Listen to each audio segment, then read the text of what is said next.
സലാം ബോധംസ്. സാധാരണ നമ്മളിങ്ങനെ കാണാറില്ല. വെള്ളിയാഴ്ചകളിലും ചൊവ്വാഴ്ചകളിലുമാണ് ഈ അടുത്ത കാലത്തായി നമ്മൾ കാണാറുള്ളത്. ഇന്നത്തെ ദിവസം ഞാൻ വന്നിട്ടുള്ളത് ഇതുമായിട്ട് ഒരു ബന്ധമില്ലാത്ത മറ്റൊരു വിഷയം പറയാൻ വേണ്ടിയിട്ടാണ്. ഞാൻ ഒരുപാട് ആലോചിച്ചു ഇങ്ങനൊരു വീഡിയോ ചെയ്യണോ എന്നുള്ളത്. എനിക്ക് തോന്നി ഇങ്ങനൊരു വീഡിയോയുടെ ആവശ്യം ഇപ്പോഴുണ്ട് എന്നുള്ളത്. വേറൊന്നുമല്ല, എൻ്റെ ലൈഫിൽ നടന്ന ഒരു വിഷയം പറയാൻ വേണ്ടിയിട്ടാണ്. നിങ്ങൾക്കും കൂടി ഗുണമുള്ളൊരു വിഷയമാണ്, അതുകൊണ്ടാണ് ഞാനത് പറയുന്നത്.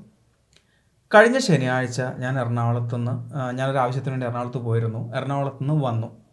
എനിക്കൊരു സിനിമ കാണണമെന്ന് ഭയങ്കര ആഗ്രഹം തോന്നി. സാധാരണഗതിയിൽ ഇറങ്ങിയിട്ടുള്ള മിക്ക സിനിമകളും ഒരു 2-3 ദിവസത്തിനുള്ളിൽ ഞാൻ കാണാറുണ്ട്. പല തിയേറ്റേഴ്സിലും വെച്ച് പല ഭൂതഗണങ്ങളും ഞാൻ കാണാറുണ്ട്. അങ്ങനെ ഈ അടുത്തിറങ്ങിയിട്ടുള്ള മിക്ക സിനിമകളും ഞാൻ കണ്ടു. മഞ്ഞുമൽ ബോയ്സ് അടക്കമുള്ള എല്ലാ സിനിമകളും. മഞ്ഞുമൽ ബോയ്സ് ഒക്കെ ഫസ്റ്റ് ഡേ സെക്കൻഡ് ഷോ ഞാൻ കണ്ടതാണ്. അങ്ങനെ എന്തെങ്കിലും ഒരു സിനിമ കാണണമെന്ന് ആഗ്രഹിച്ച് ഇങ്ങനെ നടക്കുമ്പോഴാണ് തളി, കോഴിക്കോട് തളി എന്ന് പറയുന്ന സ്ഥലത്ത് ഒരു മതിലുണ്ട്. മിക്കവാറും കോഴിക്കോട് സിനിമാ സ്നേഹികളായ എല്ലാവർക്കും അറിയാം. കാരണം ഈ ബുക്ക് മൈ ഷോയോ അല്ലെങ്കിൽ ഈ ടിക്കറ്റിനോ ഒക്കെ വരുന്നതിന് മുമ്പ് ഏതൊക്കെ തിയേറ്റേഴ്സിൽ ഏതൊക്കെ സിനിമയാണെന്ന് നമ്മൾ അറിഞ്ഞിരുന്നൊരു കാലം ഉണ്ടായിരുന്നു. അത് തളി അമ്പലത്തിലെ ഈ മതിലിൻ്റെ മുകളിൽ നോക്കിയിട്ടാണ്. ആ മതിലൂടെ നോക്കിക്കഴിഞ്ഞാൽ മിക്കവാറും എല്ലാ തിയേറ്ററിലുള്ള സിനിമകളുടെ ലിസ്റ്റ് നമുക്ക് മനസ്സിലാവും. അങ്ങനെ ഞാനും എൻ്റെ ഒരു സുഹൃത്തുകൂടി അതിലെ പോകുമ്പോഴാണ് എക്സിറ്റ് എന്ന് പറയുന്ന ഒരു സിനിമയെക്കുറിച്ച് ആദ്യമായിട്ട് കേൾക്കുന്നത്. സീരിയസ്ലി ഞാൻ പറയാം, ഒരു ഫേസ്ബുക്ക് പോസ്റ്റിലോ അല്ലെങ്കിൽ ഒരു ഇൻസ്റ്റാഗ്രാം പോസ്റ്റിലോ അല്ലെങ്കിൽ അതിൻ്റെ ട്രെയിലറായിട്ടോ ടീച്ചറായിട്ടോ ഒന്നും സോഷ്യൽ മീഡിയ പ്ലാറ്റ്ഫോമിലൊന്നും ഞാൻ കണ്ടിട്ടുണ്ടായിരുന്നില്ല. ഇത് മലയാളം തന്നെ ആണോ എന്നുള്ളത് എനിക്ക് അറിയില്ല. എക്സിറ്റ് എന്നാണ് ആ സിനിമയുടെ പേര്.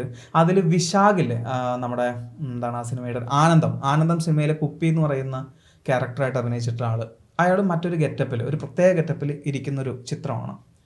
അപ്പോൾ എനിക്ക് ഈ ഇത്തരത്തിലുള്ള ത്രില്ലർ സാധനങ്ങളൊക്കെ കാണുമ്പോൾ പോസ്റ്ററിൽ ത്രില്ലറിന് എവിടെയും മെൻഷൻ ചെയ്തിട്ടില്ല, പക്ഷേ എനിക്ക് ശ്രദ്ധിക്കാൻ പറ്റിയിട്ടില്ല, ഒരൊറ്റ പാസിൽ ഞാൻ കണ്ടതാണ്. പക്ഷേ ആ പോസ്റ്ററിൽ ആ ഒരു ത്രില്ലറിൻ്റെ ഒരു സ്വഭാവം ഉണ്ടായിരുന്നു. അപ്പോൾ അതുകൊണ്ട് അതൊന്ന് കണ്ടേക്കാമെന്ന് വിചാരിച്ച് ഞങ്ങൾ പോയി. ഗംഗയിലാണ് പടം കളിക്കുന്നത്.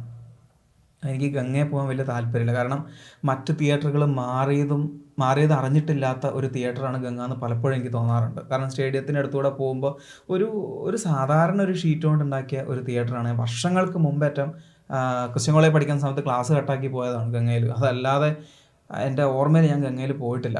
നമുക്കിപ്പോഴും ഈ ചൂടത്ത് ഗംഗയുടെ ഉള്ളിൽ ഇരിക്കാൻ തോന്നുക പോലില്ല. എനിക്കറിയില്ല ഇപ്പോഴത്തെ സിറ്റുവേഷൻ എന്താണെന്നുള്ളത്. പുറത്തുനിന്ന് കാണുമ്പോൾ വലിയ മാറ്റമൊന്നും ഇല്ല. കഴിഞ്ഞൊരു 10 വർഷമായിട്ട് അല്ലെങ്കിൽ ഒരു 20 വർഷമായിട്ട് ഗംഗ അങ്ങനെ തന്നെ ഉണ്ട്. അപ്പോൾ ഗംഗേനോട് എനിക്ക് തീരെ താല്പര്യം തോന്നിയില്ല. അപ്പോഴാണ് ആശീർവാദിൽ ഈ ഒരു സിനിമ ഉണ്ട് 4:20 കണ്ടത്. അങ്ങനെ ശനിയാഴ്ച ഞങ്ങൾ 4:20 ആശീർവാദ് പോയി. ഞാനും അവനും ടിക്കറ്റ് എടുത്തു. ബട്ട് 10 പേരില്ലാത്തത് കൊണ്ട് സിനിമ കളിക്കില്ല എന്ന് പറഞ്ഞു. എന്തുകൊണ്ടാണ് അവരങ്ങനെ പറയുന്നതല്ല, ഇത് ഞങ്ങളുടെ ആദ്യത്തെ അനുഭവമല്ല. ആശീർവാദിൽ ആര് പോയിട്ടുണ്ടെങ്കിലും മിനിമം 10 പേരെങ്കിലും ഉണ്ടെങ്കിൽ അവർ ഷോ കാണിക്കും. നമ്മുടെ പൈസയ്ക്ക് വിലയില്ല. 10 പേര് കൂടുമ്പോഴാണ് നമ്മുടെ പൈസയ്ക്ക് വില. ഇതെന്തുകൊണ്ട് ഞാൻ പറയുന്നത് വെച്ച് കഴിഞ്ഞാൽ, ഞാൻ ഒറ്റയ്ക്ക് ഇരുന്നിട്ട്, ഞാനും എൻ്റെ വൈഫും മോനും, ഞങ്ങൾ 3 പേര് മാത്രം ഇരുന്നിട്ട് സിനിപോളിസിൽ ഞാൻ സിനിമ കണ്ടിട്ടുണ്ട്. അപ്പോൾ അവർ പ്ലേ ചെയ്തിട്ടുണ്ട്, ആശീർവാദ് പ്ലേ ചെയ്യുന്നില്ല. അതിന് പിന്നീട് എന്തെങ്കിലും പൊളിറ്റിക്സ് ഉണ്ടോ എന്നുള്ളതിനെക്കുറിച്ച് എനിക്കറിയില്ല. അത് നിങ്ങൾക്ക് അറിയാമെങ്കിൽ നിങ്ങൾ കമൻറ്റ് ചെയ്യാം. സോ എനിക്ക് ആ സിനിമ മിസ്സായി. എനിക്ക് ഭയങ്കര വിഷമം തോന്നി. പക്ഷേ എന്നാലും ഞാൻ പോസിറ്റീവായിട്ട് ചിന്തിച്ചു. കാരണം ചിലപ്പോൾ ഒരു ബോംബിലേക്ക് ആയിരിക്കാം ഞാൻ പോയിട്ടുണ്ടാവുക, അവിടുന്ന് ഞാൻ രക്ഷപ്പെട്ടു പോകുന്നതായിരിക്കാം എന്ന് ഞാൻ വിചാരിച്ചു. കാരണം സീരിയസ്ലി ആ പോസ്റ്ററും സാധനങ്ങളും ഒക്കെ അത്ര വലിയ ക്വാളിറ്റി എനിക്ക് തോന്നിയില്ല. പക്ഷേ കോയിൻസിഡൻസ് ഒക്കെ നമ്മൾ പറയുന്നത് പോലെ എനിക്ക് മൺഡേ ഒരു കോൾ വരികയാണ്. ഒരു പരിചയമില്ലാത്ത നമ്പറിൽ നിന്നൊരു കോൾ വരുന്നു. കോൾ വന്നതിന് ശേഷം എന്നോട് ചോദിച്ചു, സുൽത്താൻ അല്ലേ? അതെ ബ്രോ, ഞാനൊരു സിനിമയെക്കുറിച്ച് സംസാരിക്കാൻ വേണ്ടിയിട്ടാണ് വിളിക്കുന്നത്. ഞാൻ ആ സിനിമയുടെ ഒരാളാണ് എന്ന് പറഞ്ഞിട്ട് എന്നെ വിളിച്ചു. അപ്പം ഞാൻ എന്ത് പറ്റി, എന്താ കാര്യം? അപ്പം നമ്മൾ ഇതിന് മുമ്പേ ഒരു സിനിമയെക്കുറിച്ച് സംസാരിച്ചിട്ടുണ്ടായിരുന്നു. നമ്മുടെ ബേപ്പു സുൽത്താൻ ചാനലിൽ തന്നെ നമ്മളൊരു സിനിമയെക്കുറിച്ച് സംസാരിച്ചിട്ടുണ്ടായിരുന്നു, പെൻഡുലം എന്ന് പറഞ്ഞിട്ട്. ആ സിനിമയെക്കുറിച്ച് ഞാൻ സംസാരിക്കാനുള്ള കാരണം അതിൽ ഷെയർ ഡ്രീംസ് എന്ന് പറയുന്ന ഒരു വിഷയത്തെക്കുറിച്ച് പറയുന്നുണ്ട് എന്നുള്ളതാണ്. മിക്കവാറും നമ്മൾ അങ്ങനെ മെൻഷൻ ചെയ്തിട്ടുള്ള സിനിമയ്ക്കൊക്കെ നമ്മളുടെ ചാനലുമായിട്ട് എന്തെങ്കിലും ഒരു ബന്ധം ഉണ്ടായിട്ടുണ്ട്. സോ അതുകൊണ്ടാണ് ആ ഒരു സിനിമ, അതൊരു പ്രൊമോഷൻ അല്ല, ഞാൻ അങ്ങനെ ഒരു പ്രൊമോഷനായിട്ടൊരു സിനിമയും ചെയ്തിട്ടില്ല. നിങ്ങളിലേക്ക് ആ കോണ്ടന്റ് എത്തിക്കാനാണ് ഞാൻ ശ്രമിച്ചിട്ടുള്ളത്. അപ്പോൾ അതുമായിട്ട് ബന്ധപ്പെട്ട, അല്ലെങ്കിൽ ബേപ്പൂർ സുൽത്താൻ്റെ കോണ്ടന്റുമായിട്ട് ബന്ധപ്പെട്ട ഒരു സിനിമയാണ് ഇത്. ഞങ്ങൾ ഒരുപാട് ആഗ്രഹിച്ച് ചെയ്തിട്ടുള്ളൊരു സാധനമാണ്. എന്നിട്ട് അദ്ദേഹം ഓപ്പണായിട്ട് തന്നെ എൻ്റെ അടുത്ത് പറഞ്ഞു, ഇങ്ങനൊരു പ്രൊമോഷൻ എന്നുള്ള രീതിയിലല്ല ബ്രോ, ഇതൊന്ന് കാണണം. അപ്പോൾ എനിക്ക് തോന്നി, ബ്രോ ഞാൻ ഇതേ സിനിമ കാണാൻ വേണ്ടി ശനിയാഴ്ച പോയിട്ട് എനിക്ക് ടിക്കറ്റ് കിട്ടിയില്ല. ആശീർവാദിലാണ്. ഇനിയിപ്പം എവിടെയാണ് കളിക്കുന്നതെന്ന് പോലും എനിക്കറിയില്ല. ആശീർവാദിൽ ഇപ്പോൾ അത് കളിക്കുന്നുണ്ടോ എന്നുള്ള അറിയില്ല. അപ്പോൾ അദ്ദേഹം പറഞ്ഞു ആശീർവാദ് ആ സിനിമ ഒഴിവാക്കി. ഇപ്പോൾ കോഴിക്കോട് കളിക്കുന്നത് ഗംഗയിലും പിന്നെ പലാക്സിയിലുമാണ്. ഹൈലൈറ്റ് മാളിൽ പുതിയതായിട്ട് വന്നിട്ടുള്ള തിയേറ്ററാണ് പലാക്സി. പലാക്സി ഞാൻ പോയിട്ടുണ്ട്. വാലിബനൊക്കെ ഞാൻ പലാക്സിയിലാണ് കണ്ടത്. പല അഭിപ്രായങ്ങളുണ്ടെങ്കിലും വാലിബൻ എന്നെ സംബന്ധിച്ച് നല്ല മൂവിയായിരുന്നു. എനിക്ക് ഭയങ്കരമായിട്ട് വർക്കായിട്ടുള്ളൊരു സിനിമയാണ്. എല്ലാവർക്കും അത് ഇഷ്ടമായിക്കൊള്ളണം എന്ന് എനിക്കറിയില്ല. ഞാൻ മറ്റേ ആളല്ല കേട്ടോ. അതായത് not everyone cup of tea ആ ഒരു സാധനമല്ല. ഇഷ്ടമാവാതിരിക്കാൻ പല സാധനങ്ങളും ഉണ്ടാവും. നിങ്ങൾ കൊണ്ടാടിക്കൊണ്ടിരിക്കുന്ന ഒരു സിനിമ എന്നെ സംബന്ധിച്ചിട്ടൊരു നോർമൽ സിനിമയായിരുന്നു. അതൊക്കെ ഓരോരുത്തരുടെ അഭിപ്രായങ്ങളാണ് കേട്ടോ, നമുക്കതൊന്നും പറയേണ്ട ആവശ്യമില്ല. സോ ഈ ഒരു തിയേറ്റർ എനിക്ക് ഭയങ്കര ഇഷ്ടമായി. പലാക്സി ഞാൻ ആദ്യത്തെ സിനിമ അതാണ് കണ്ടത്. പക്ഷെ ഒന്നുകൂടി കാണണമെന്ന് എനിക്ക് ഭയങ്കര ആഗ്രഹം തോന്നി. ഇദ്ദേഹം പറയുന്ന അനുസരിച്ച് അതൊരു എക്സ്പീരിയൻസ് ഉണ്ടാവും എന്ന് എനിക്ക് തോന്നിയതുകൊണ്ട് ഞാൻ അദ്ദേഹത്തോട് പറഞ്ഞു, ബ്രോ ഇതാണ് അവസ്ഥ, ഞാൻ ടിക്കറ്റ് എടുത്താലും അവിടെ സിനിമ പ്രദർശിപ്പിച്ചു കൊള്ളണം എന്നില്ല. അപ്പോൾ അദ്ദേഹം പറഞ്ഞു, ബ്രോ ഷോ നടക്കും, അതിനുള്ള ഉറപ്പ് ഞാൻ തരാം, ഞാൻ തന്നെ ബ്രോക്ക് ടിക്കറ്റ് എടുത്ത് തരാം എന്നും പറഞ്ഞു. ഓക്കെ, എനിക്ക് ബ്രോ ടിക്കറ്റ് എടുത്ത് തന്നോ, ഞാൻ പടം കാണാം, പടം കണ്ടിട്ട് നല്ലതാണ് എങ്കിൽ ഞാൻ എൻ്റെ ഫോളോവേഴ്സിന് സ്റ്റാറ്റസ് ഇടാം എന്ന് പറഞ്ഞു. അദ്ദേഹത്തിന് അത് മതി, സ്റ്റാറ്റസ് ഇട്ടാൽ മതി, പോസ്റ്റർ എന്തെങ്കിലും സ്റ്റാറ്റസ് ഇട്ടിട്ടൊന്ന് ബ്രോ പറഞ്ഞാൽ മതി. Okay, no issues. അങ്ങനെ ഞാൻ പറഞ്ഞു, വേറൊന്നുമല്ല, ഞാൻ എക്സിറ്റ് എന്ന് പറയുന്ന സിനിമ കാണാൻ വേണ്ടി ആശീർവാദിൽ പോയിരുന്നു. ഞാനും എൻ്റെ ഒരു സുഹൃത്തും കൂടിയാണ് പോയത്. അപ്പോൾ അതുകൊണ്ട് ബ്രോ ടിക്കറ്റ് എടുത്ത് തരുകയാണെങ്കിൽ 2 ടിക്കറ്റ് എടുത്ത് തരണം. ടിക്കറ്റ് എടുക്കാൻ പൈസ ഇല്ലാഞ്ഞിട്ടല്ല, ഇനി അതാരും കമൻറ്റ് ചെയ്യണ്ട, വേറൊന്നുമല്ല. കാരണം 2 പേരുടെ ടിക്കറ്റ് എടുത്തു കഴിഞ്ഞാൽ ചിലപ്പോൾ പടം പ്ലേ ആയിക്കൊള്ളുന്നില്ല. ഞാൻ 10 പേരുടെ ടിക്കറ്റ് എടുക്കാമെന്ന് പറഞ്ഞു കഴിഞ്ഞാൽ അത്രയും ബഡ്ജറ്റ് എന്നെ കൊണ്ട് താങ്ങാനും പറ്റില്ല. പക്ഷേ ഇദ്ദേഹം സിനിമയുടെ ആളായതുകൊണ്ടും ഷോ നടക്കുമെന്ന് ഉറപ്പുള്ളത് കൊണ്ടും ഒരു 2 ടിക്കറ്റ് എനിക്ക് തരാൻ വേണ്ടി ഞാൻ പറഞ്ഞു. അദ്ദേഹം 2 ടിക്കറ്റ് എനിക്ക് തന്നു. സീരിയസ്ലി മാൻ, ഞാനും എൻ്റെ സുഹൃത്തും ആ പടം കാണാൻ കയറി. ഇനി അതിൻ്റെ എക്സ്പീരിയൻസ് ആണ് ഞാൻ പറയുന്നത്, ഞാനൊരു റിവ്യൂവർ അല്ല. പലപ്പോഴും ഞാൻ ഈ ഒരു സിറ്റുവേഷൻ ഞാൻ അതിനുവേണ്ടി യൂസ് ചെയ്യുകയാണ്. കാരണം ഒരു സിനിമയുടെ ഉള്ളിലേക്ക് ഇറങ്ങി ടെക്നിക്കൽ ടേംസ് പറയുന്നത് കൊണ്ടോ, ആ സിനിമയിൽ അഭിനയിക്കുന്ന ആളുകളുടെ പേര് കൃത്യമായിട്ട് പറയുന്നത് കൊണ്ടോ, അല്ലെങ്കിൽ അതിൻ്റെ ക്യാമറാമാൻ, അതിൻ്റെ ഛായാഗ്രഹണം, അല്ലെങ്കിൽ കളറിങ്, അല്ലെങ്കിൽ ബാക്ക്ഗ്രൗണ്ട് സ്കോർ, ഇതൊക്കെ ഡീറ്റെയിൽ ആയിട്ട് ഞാൻ പറഞ്ഞു എന്നതുകൊണ്ട് ഞാനൊരു ബെസ്റ്റ് റിവ്യൂവർ ആവും എന്നെനിക്ക് തോന്നുന്നില്ല. ആ ഷോർട്സിൻ്റെ ഡീറ്റെയിൽ, അതിങ്ങനെയായിരുന്നു, ആ ലെൻസ് ഉപയോഗിച്ചത് ഇങ്ങനെയാണ്, അതിങ്ങനെ പഞ്ച് ചെയ്ത് പോയത് ക്ലാസിക്കാണ്, അങ്ങനെയൊക്കെ ഒരു സാധാരണക്കാരനോട് പറയുന്നതാണ് റിവ്യൂ എന്ന് ഞാൻ വിശ്വസിക്കുന്നില്ല. ഞാൻ കണ്ട എൻ്റെ അനുഭവം ഞാൻ പറയാം. പടം തുടങ്ങി ആദ്യത്തെ ഒരു 10 മിനിറ്റ് കുറച്ച് ലാഗ് നിങ്ങൾക്ക് തോന്നുമായിരിക്കാം. ലാഗ് എന്ന വാക്ക് ശരിയാണോ എന്ന് പോലും എനിക്കറിയില്ല. കാരണം ഞാനതിൽ വിശ്വസിക്കുന്ന ഒരാളല്ല. ലാഗായിട്ടുള്ള സിനിമകളും അല്ലാത്ത സിനിമകളും എൻജോയ് ചെയ്യാൻ പറ്റും. കാരണം സിനിമയുടെ ഒരു പേസ് എന്ന് പറയുന്നത് സ്ലോ പേസ് ആണെങ്കിൽ അതാണ് സിനിമ. ഇവിടെ ആ ലാഗ് ആവശ്യമാണ്. കാരണം സ്റ്റോറി നിങ്ങൾക്ക് മനസ്സിലാവണ്ടേ. തുടങ്ങുമ്പോൾ തന്നെ വന്ദേ ഭാരത് പോകണം, അവർ പോയി കഴിഞ്ഞാൽ ഒരു വസ്തു മനസ്സിലാവില്ല. പക്ഷേ ആ 10 മിനിറ്റ് നിങ്ങൾ ആ സിനിമ കാണാൻ ഇരുന്നിട്ടുണ്ട് എങ്കിൽ അടുത്ത ഒരു 2 മണിക്കൂർ സീറ്റിൽ നിങ്ങൾക്ക് ഇരിക്കാൻ പറ്റില്ല. ഞാൻ തള്ളല്ല കേട്ടോ, സീരിയസ്ലി ഞാൻ പറയുകയാണ്. ഞാൻ എൻ്റെ സുഹൃത്തും കൂടി ഇരുന്ന് കണ്ടു.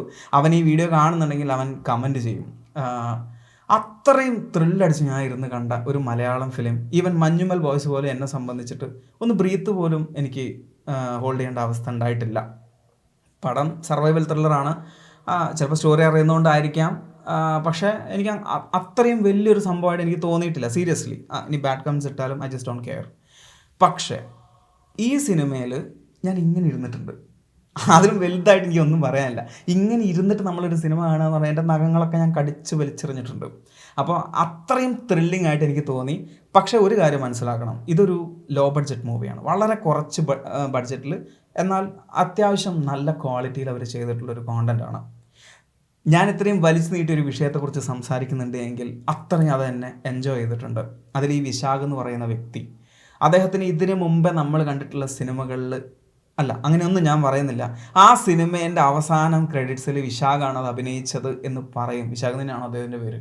ആയിരിക്കാം, എന്തായാലും കുപ്പി അദ്ദേഹമാണ് ഈ സിനിമയിൽ അഭിനയിച്ചതെന്ന് പറഞ്ഞല്ലാതെ നിങ്ങൾക്ക് മനസ്സിലാവുക പോലുമില്ല.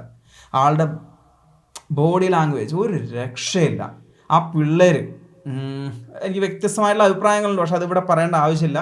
അത് പിന്നീട് ഒരിക്കൽ വേണമെങ്കിൽ നമുക്ക് കീറി മുറിക്കാം. ബട്ട് ഓവറോൾ പടം അടിപൊളി പടമാണ് എക്സിറ്റ്.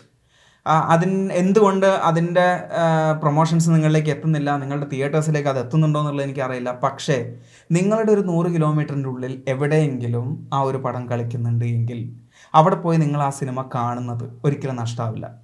സീരിയസ്ലി ഒരിക്കലും നഷ്ടമാവില്ല. അതിൻ്റെ കാരണം വെച്ച് കഴിഞ്ഞാൽ എനിക്ക് അത്രയും, ഇന്നലെയാണ് ഞാൻ പടം കണ്ടത്, സ്റ്റിൽ എനിക്ക് ആ ഒരു സാധനമുണ്ട്.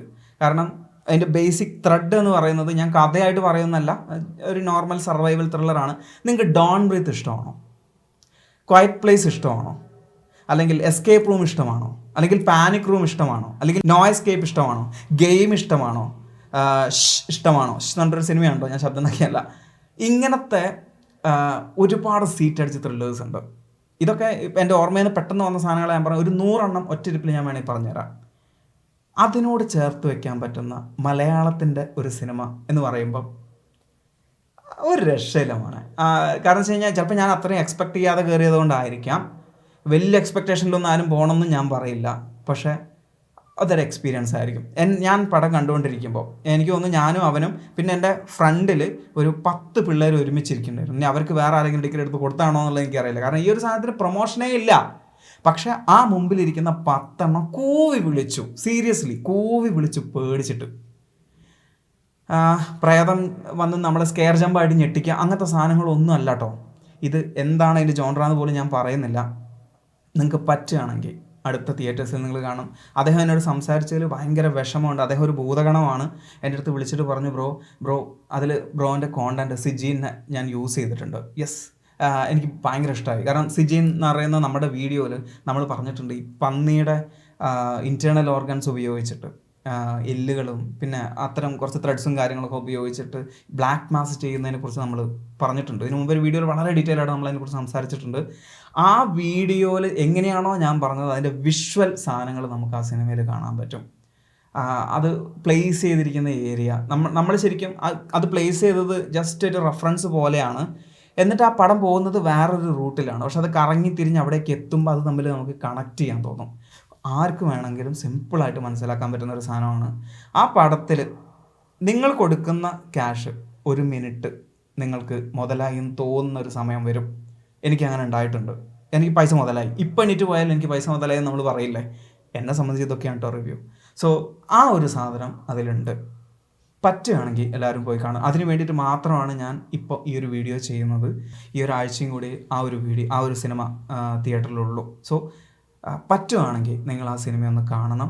സിനിമ കണ്ടതിന് ശേഷം നിങ്ങൾ ചെയ്യേണ്ട ഒരു കാര്യം, നിങ്ങളുടെ അഭിപ്രായം നിങ്ങളുടെ ഫ്രണ്ട് സർക്കിൾ 10 പേരാണെങ്കിൽ 10 പേര് കണ്ടോട്ടെ, നിങ്ങളൊരു സ്റ്റോറി ഇടുക. കാരണം ഇങ്ങനത്തെ സിനിമകളൊക്കെ വന്നാലേ നമുക്ക്, കാരണം ഈ നാച്ചുറൽ മൂവീസും പിന്നെ അതല്ലാത്ത നമ്മുടെ സോ കോൾഡ് മാസ് മസാല ഈ സാധനങ്ങളൊക്കെ മലയാളത്തിൽ ഒരുപാട് വരുന്നില്ലേ. അതല്ലാതെ ബേബു സുൽത്താൻ ഇഷ്ടപ്പെടുന്ന ആളുകൾക്ക് ഇഷ്ടപ്പെടുന്ന ടൈപ്പ് ഓഫ് സാധനങ്ങളുണ്ടല്ലോ. അതായത് ഈ വെള്ളസാരിയുടെ പ്രേതങ്ങളൊക്കെ നമുക്കൊന്ന് മാറ്റിയിട്ട് കുറച്ച് ഡീമൺസിനെയൊക്കെ കൊണ്ടുവരണ്ടേ. പിന്നെ അതേപോലെ തന്നെ കുറച്ച് survival thrillers, seat adj thrillers, ഈ സാധനങ്ങളൊക്കെ ബ്ലാക്ക് മാസ്, ഈ ഒരുപാട് സാധനങ്ങൾ നമുക്ക് കൊണ്ടുവരാനില്ലേ.